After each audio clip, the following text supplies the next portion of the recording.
We'll be heading out to the Pacific shortly for the first in a series of reports from the scene where Orion will be recovered. At 11 a.m. Central Time, just 20 minutes before Orion begins its entry into the Earth's atmosphere at an altitude of 3,200 statute miles.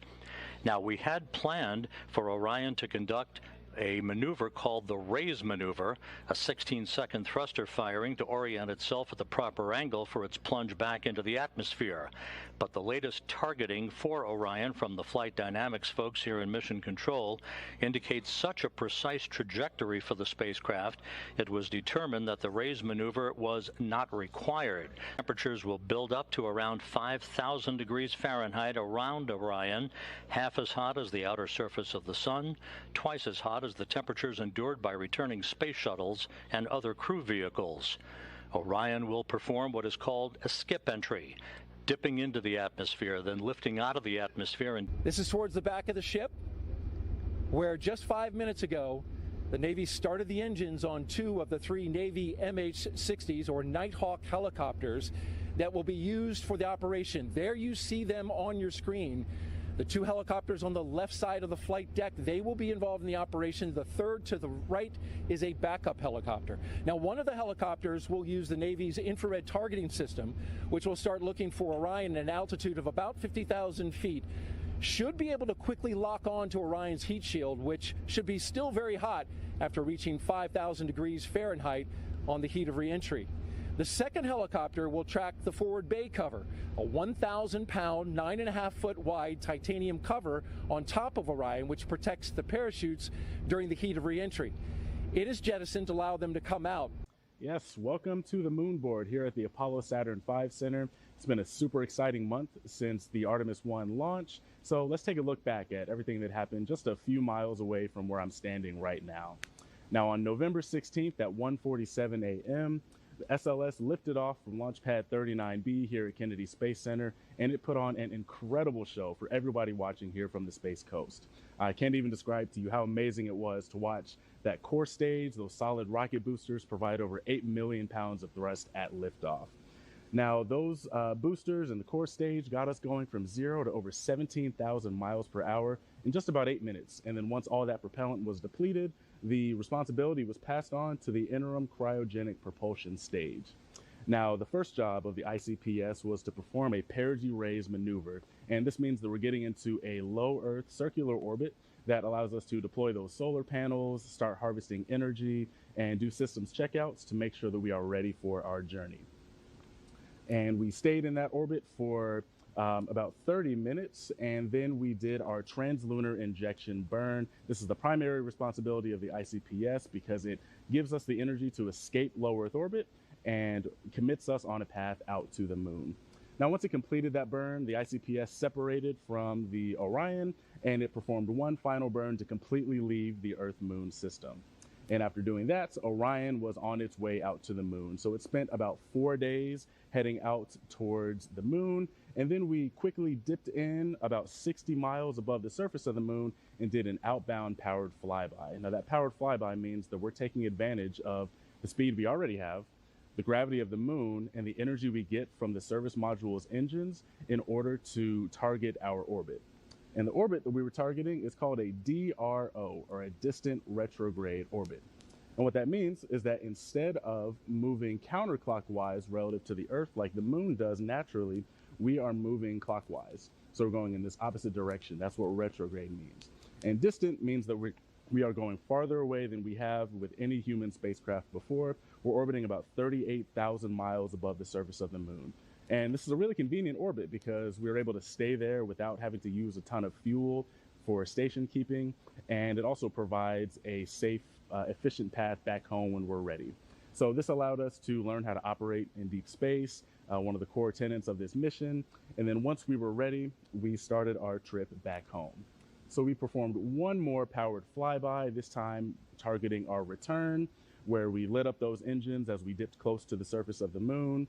And then we began our return transit, which took about 7 days, and that leads us to today. So next time we'll talk a bit more about what that return looks like and what our entry is actually going to look like. But until then, back to you. Welcome back to the moon board. So we're going to talk a bit about the European Service Module and the Orion Crew Module. So as we know, these two systems have been working in tandem for a really long time, and that extends beyond just this Artemis 1 test flight for the past 26 days. So back in 2019 was when they were first integrated and pieced together. In 2020 was when they were fully assembled, including the solar panels and the protective fairings that protected them during launch. And then they were finally attached to the launch abort system and made it on top of SLS in October of 2021, prior to, of course, launch on November 16th, just 26 days ago. So we know that one of the primary test objectives of this mission is to make sure that this heat shield at the bottom of the crew module is able to safely bring our astronauts home from deep space. Now, for reference, when we bring astronauts home from the International Space Station, they're coming in at about 17,000 miles per hour. But today, Orion is coming in at 25,000 miles per hour. So we're coming in way hotter, way faster than we have done before. So we need some new heat shield technology. And we also need some additional hardware in order to slow us down and make that really happen. So let's talk about what that looks like. So this forward segment of the Orion Crew Module is called the forward bay cover. And this section is actually designed to completely be pulled off by 3 parachutes. So we have 3 parachutes that's going to pull that off. We have 2 drogue parachutes that are going to come out after that to slow us down a bit. We have 3 pilot parachutes. They're going to pull our mains out. And then the stars of the show are 3 main parachutes that measure up to 116 feet in diameter each. So that gives us 11 parachutes that it takes to get us safely back home.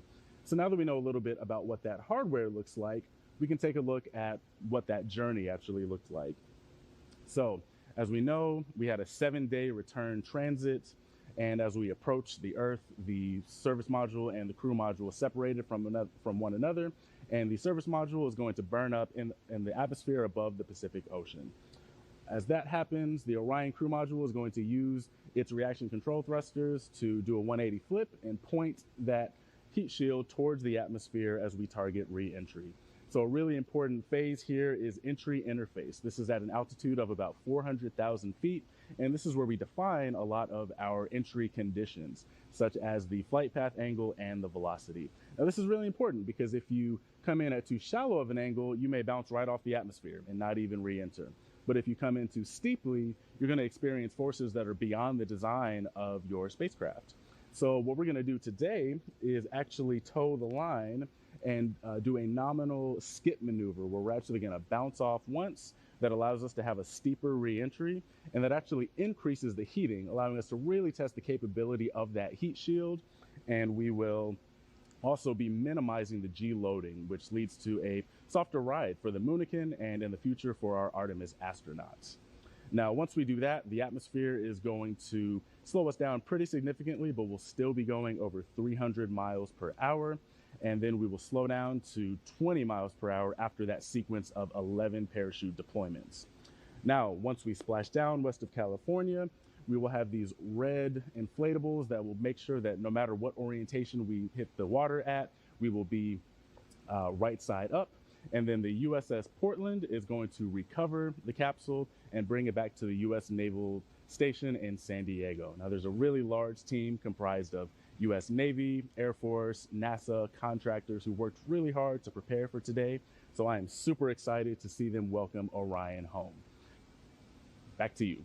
48 seconds. At that time, entry guidance, which has been stored on board, continue to point its way toward the splashdown zone, will take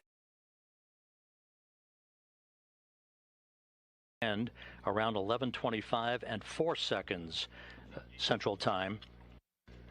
That will set the stage for the skip entry, basically the maneuver that will enable Orion to dip into the Earth's atmosphere and skip back out of the Earth's atmosphere and dip back into the Earth's atmosphere like a rock, a flat rock on a pond. That will continue to dissipate energy and heat on the spacecraft, and is a maneuver that data will be gathered for to try to bring in multiple splashdown sites for crewed missions in the future. The second of the two blackout periods is scheduled to begin at 11:29 and 3 seconds a.m. Central Time, and that will last for about 2 minutes and 50 seconds till about 11:31 and change. That'll be the final blackout period, after which we should lock up solidly for the remaining 8 minutes or so until splashdown. Right on target as it was planned, and a short raise maneuver, a 16-second firing of Orion's thrusters, oriented the vehicle, raising it just a tad so that its heat shield was at the proper orientation in the direction of travel, to begin entry interface in about 5 minutes at an altitude of 400,000 feet above the Earth. Orion is making its way south to north across the Pacific Ocean. We're now in the entry phase. Entry interface has begun. Entry interface at 400,000 feet. Orion traveling just under 25,000 miles an hour.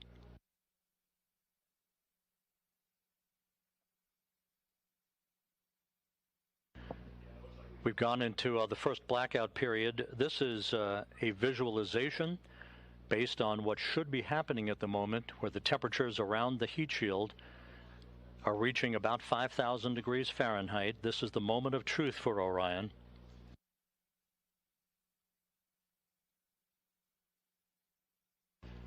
We should be coming out of this first blackout period just under 4 minutes from now.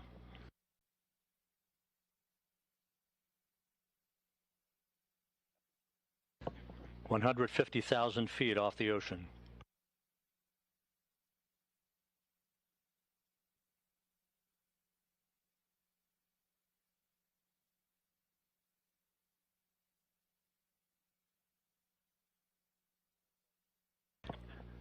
Orion 100,000 feet now.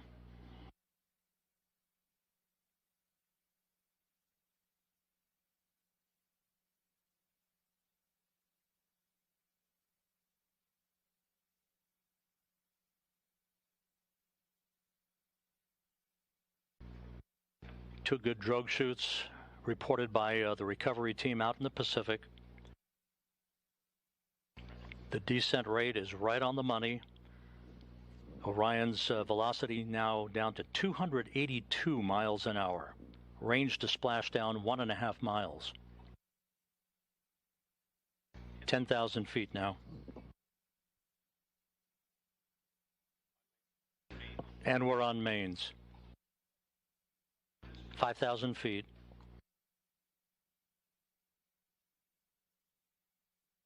Reefing in progress.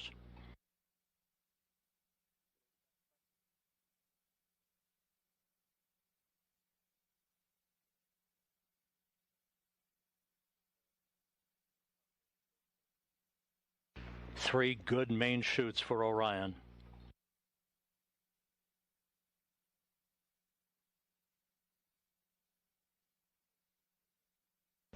We have 3 fully inflated main chutes. Time to splash down 90 seconds. Perfect descent rate reported.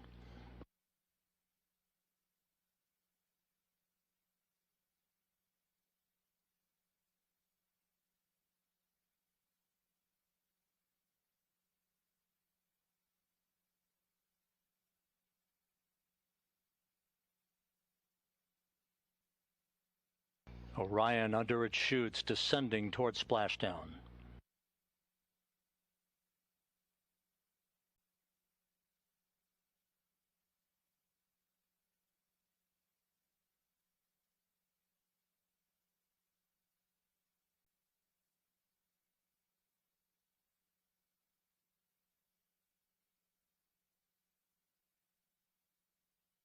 (11:40 and 30 seconds a.m. Central Time.